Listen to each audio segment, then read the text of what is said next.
Juliet Uganda kino nno kibiina kya bwannakyewa era kyatandika mu mwaka gwa 2013 kisinziira Kiboga nga ewali headquarters wano nno we basinziira okubuna ebitundu ebyenjawulo omuli Kiboga, Kyankwanzi, Kassanda, Mityana ne Mubende okutwaliza awamu.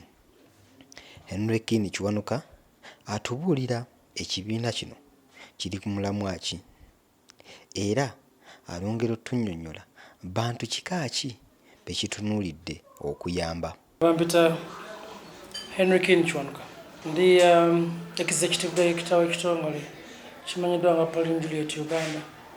It's a non-profit organization. It's registered. Ekikolera mu Kiboga Kyankwanzi ne Mityana ne Mubende ebitundu n'ebitulinaanyewo. Tutandikawo PJ kulaba nga tuyamba ku bantu ab'enjawulo naddala mu communities zaffe. Bw'okula oba olina by'oyiseemu, so ffe abamu tukulidde mu families z'abantu bamuteesobola. Bwe mba nkoze sirya kya misana oba kyaggulo nkoze ntya okulaba community yange esobola okuba. Bwe tuba tukoze tulina abakadde baffe nga tebayambibwa. Bwe tuba tulina abaana baffe bamulekwa tebayambibwa. Kuba abasinga bamanyi kale abali vulnerable bonna bamulekwa bokka. No, abasajja b'ennaku zino tuli balungi mu kuzaala n'abaana buvunaanyizibwa tubalekera abakyala. So ebyo byonna batu inspiring.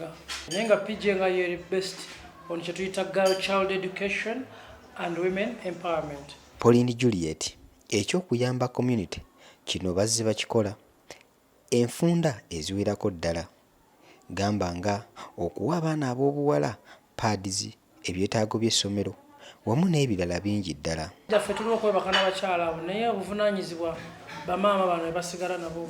Ajja okumanya bw'onaalya, ajja okumanya ky'onaakola ki. Bwe njogera ku bintu bye njagala kaba kuba ennaku y'abakyala abo manyi gye bayitamu. Kuba bangi abajja gye tuli nga baagala obuyambi. Pauline Juliet otudda ku by'okusoma ng'oggyeko permanent beneficiaries be tulina betuweerera kuba tulina abaana 10 abo bo balina tubaweerera kuva ku buli kimu bamulekwa. Naye tulina abaana abaweereddwadde scholarships ez'enjawulo, full bursaries ne half bursaries. Abaana abo bali mu 10+ mu Kiboga district ne Kyankwanzi. Ojja kusanga nti abaana abo abamu bamaze ne senior 6 naye nga twatandika nabo from 2013 naye nga bamaze lwakuba kitongole kino. So those are all achievements. Tugabye scholastic materials from 2016. Buli mwaka ekitulina tugabira abaana 600+. Siri mwana ajagera nga talina bitabo ku ssomero. Manager wa Pauline Juliet omwami Okuti Simon Peter agamba nti balina abantu abasoba mu 1112 era nga ku mulundi guno basobodde okugabira amaka 65. So we work with people in the communities. Ekisookerwako tulina ba chairman betusobola betucommunicating nabo nga twataka abantu bebati ne bebati. Ate tulina ne database tulina abakazi 10,012 aba registered ne Pauline Juliet. Ate buli mukyala yeewandisa abaana nga 2. So tulina abaana nga 10 n'abagwamu 12. So tuyambye amaka 65 because our target was not si bantu bongabo. Tubali targeting amaka because mu maka buno mwe muli abantu twagala abakadde. So twakoze ku bantu 65. Ku ngeri gye basalawo abantu b'okuyamba oba obwetaavu obuli mu bantu, Assistant Director omwami Lubwama Julius agamba basinziira ku bwetaavu obuliwo oba n'embeera egenda mu maaso mu ggwanga. Tufuna nnyo challenge mu bantu ogenda n'osanga abantu nagamba naye lwaki toyambye ffe. Kati bwe tuba tetunatandika tuba tufunye sente ez'okuba nga tugenda okuyambako abantu. Tusooka ne tutunuulira situation eriwo. Kati nga ku ssaawa eno abantu abasinga bali mu buzibu. Naye twasobose ne tutunuulira abantu ki abasinze okukosebwa. Kati netulaba nga abakadde gye twadde tugabira bakadde. Ne tulaba nga abakadde ate bo olw'okuba nti nno already bakadde tebasobola kutambula. Kati n'ababadde babayambako ate nabo bali mu buzibu. Kati kyobola twasobose kutandika n'abakadde. Katonda bw'anaaba atuyambye ne tufuna ne funds endala tulina category endala gye tugenda okuyamba. Pauline Juliet Uganda ekibiina kino ku mulundi guno kyagabye ebintu ebiwerako ddala. Omwami Nkootaanyi ng'onoomu ku abo abawerekeddeko agamba nti bagabidde abantu ebintu ebyenjawulo naddala okubayambako ku njala ejulidde okubatta mu COVID-19. Nnyo abateesobola twagala okuyamba mu byokulya n'okunywa. Ebintu bye tuwadde tusobodde okubafunirayo emmere y'amatooke, kawunga, sukaali, muceere, sabbuuni n'amatooke awamu n'emigaati. Ebintu bye twagadde nammwe mulyeko.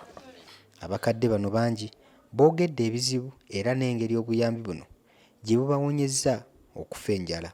Mpulira essanyu bannange, Mukama abongere omukisa baana bange mwenna.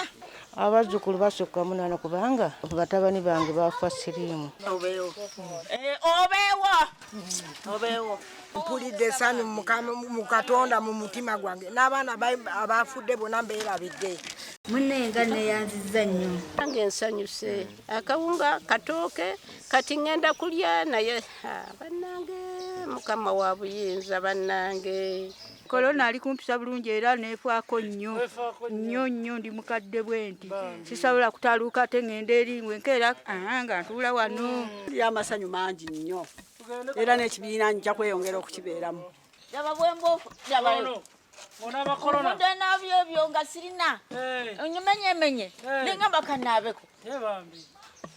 Ejeba sija Bikira Maria na Yezu w'obusasizi babankuumire bannange tuddeyo tubeerenga tuli balamu bannange Mukama kati yembebaze nti nnyo nsanyusa ddala ate ekinzeka nawe wajja kusanyuka. Abasobodde okutudduukirira n'akatono, of course nafunye abantu batono nnyo. Mukimanyi bulungi nti Uganda eri mu wave ey'okubiri abamu gye bayita ey'okusatu ya coronavirus. Bantu baffe bangi nnyo bafunye obuzibu bungi ate ffenna tuli affected. N'olwekyo kino ekintu kyakwebereramu tuleme kufa gavumenti nti egenda tuyambira abantu baffe. Kuba gavumenti si eri awo nti efaayo ennyo abantu baffe. N'olwekyo mbasaba baganda bange alina koolina mu kifo ky'okwogera obwogezi baako gw'oyamba. Bw'oba ku kyalo kyo oba ku kyalo ki baako gw'osobola okuyamba. Kuba embeera gye tuli mu yakanayo cyane bannaffe bangi tebakyakola. Ffenna tukyakola nate waliwo abaliko obulungiko. N'olwekyo mbasaba ekintu kimu weefiirize akawunga ka mutwalo oba k'ebiri oba k'esatu. Jjamu mu inbox yange ngamba nti Henry waliwo abakadde bati ngenda obadduukirire. Oba abasomesa mikono gyaffe abatakyasomesa oba abatakisi bannaffe abaliwo bina okusingira ddala abakadde n'abaana abato. Okuyamba biri ebintu bina bya ku nsi abasinga mulina ssente nnyingi muziterese. Naye nga tezina zigenda kukuyamba. Abagagga bangi abagenze baganda bange. Abagagga bangi abagenze abalina ebyobugagga biyitirivu naye bamuziise nga talina kintu kyagenze nakyo. N'olwekyo mwetegekemu ekintu ekyo nti singa obulamu bwange Omukama abujjulula. Ekibiina kino kya buli omu osobola okubeeyungako n'osobola okuganyirwa mu ebyo oba oli bye bakuteeketeekedde. Pulogulaamu ze balina nnyingi nnyo n'enteekateeka ez'enjawulo eziyamba community oba ggwe omuntu wa bulijjo. Nze Ade Wilberforce Ssekirime Muyanja ku Focus TV yange. Omanyi emirembe gye mpulira nga Nalumansi yagimpadde. Mpulira emirembe mingi nnyo.